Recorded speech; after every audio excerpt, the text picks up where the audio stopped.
حضور غوث اعظم شیخ عبد القادر جیلانی رضی اللہ تعالیٰ عنہ، آپ کے القابات بے حد و بے شمار، آپ کا سب سے مشہور لقب غوث اعظم۔ غوث اعظم، غوث کسے کہتے ہیں؟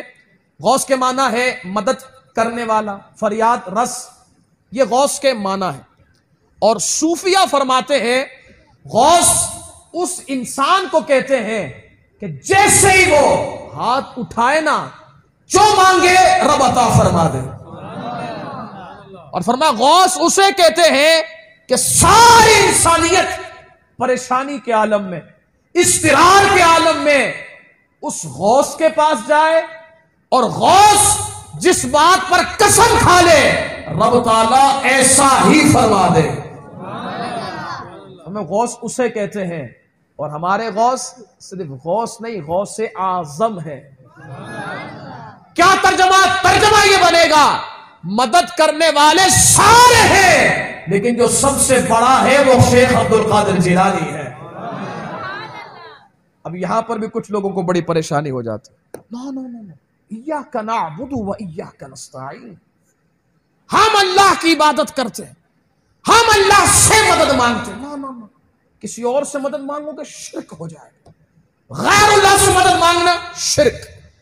یہاں پر میرے سیدی و سندی اعلی حضرت امام اہل سنت نے فتاوی رضویہ کی 21ویں جلد میں جو جواب ارشاد فرمایا ہے نا، کمال کر دیا۔ آج تک اس کا جواب دینے سے وہ لوگ قاصر ہیں۔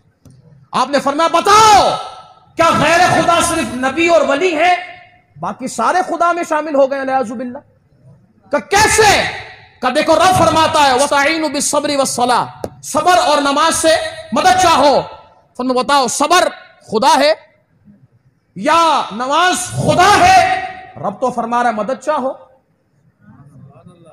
کہ پھر وَتَعَاوَنُوا عَلَى الْبِرِّ وَالتَّقْوَى، بھلائی اور بہتری کے کاموں میں اور پرہیزگاری کے معاملات میں آپس میں ایک دوسرے کی مدد کرو۔ فرمایا کیا جو ایک دوسرے سے مدد لیں گے یہ خدا ہے؟ یہ غیر خدا نہیں۔ کہا یہ تو قرآن کی 2 آیتیں ہیں، اس کے علاوہ کئی آیتیں ایسی ہیں کہ جس میں رب فرما رہا ہے ایک دوسرے کی مدد کرو۔ اگر ایک دوسرے کی مدد کرنا شرک تھا تو بتاؤ الیاذ باللہ کیا رب شرک کی دعوت دے رہا تھا؟ الیاذ باللہ۔ اور پھر حدیث، سبحان اللہ، وہ تو بے حد و بے شمار، اتنی حدیثیں ہیں۔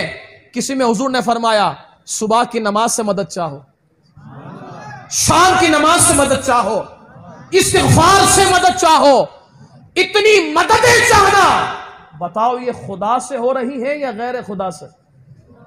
اب یہاں پر یہ بات سمجھنی چاہیے، اہل سنت و جماعت ہی کا عقیدہ بالکل مضبوط ہے۔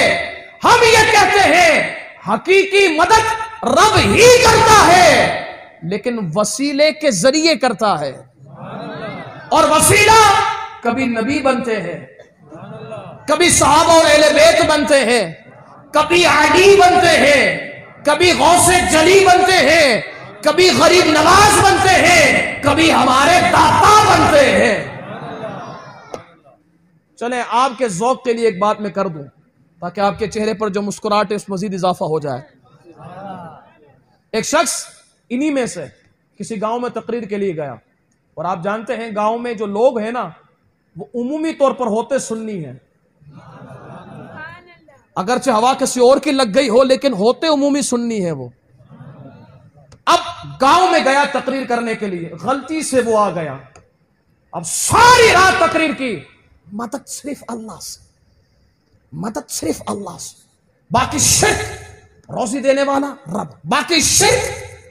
کہا سارے جو گاؤں والے تھے انہوں نے تقریر سن لی، لیکن کہا بیٹا صبح مل تجھے بتاتے، یہ تیری خبر ہم صبح لیں گے اور تیرے مطابق لیں گے۔ ساری رات تقریر کی، تقریر ختم ہوئی، اسے بٹھایا مہمان خانے میں، کھلایا پلایا، کیونکہ گاؤں والے ہوتے مہمان نوازا، کھلایا پلایا، سارا اہتمام کیا۔ کھلانے پلانے کے بعد اسے سلا بھی دیا۔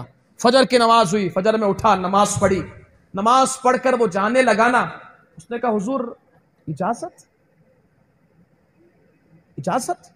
لوگوں نے کہا اجازت جا سکتے ہیں؟ کہا نا سمجھے نہیں، اجازت؟ کہا بہت اچھے طریقے سے سمجھ گئے ہیں، اجازت؟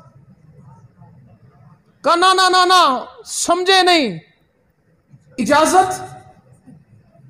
کہا بڑے اچھے طریقے سے سمجھ میں آ گیا ہے، بالکل اجازت، وہ رہے سامنے گاڑی، جا سکتے ہیں، اور وہ رہا ہمارے گاؤں کا دروازہ، نکل سکتے ہیں۔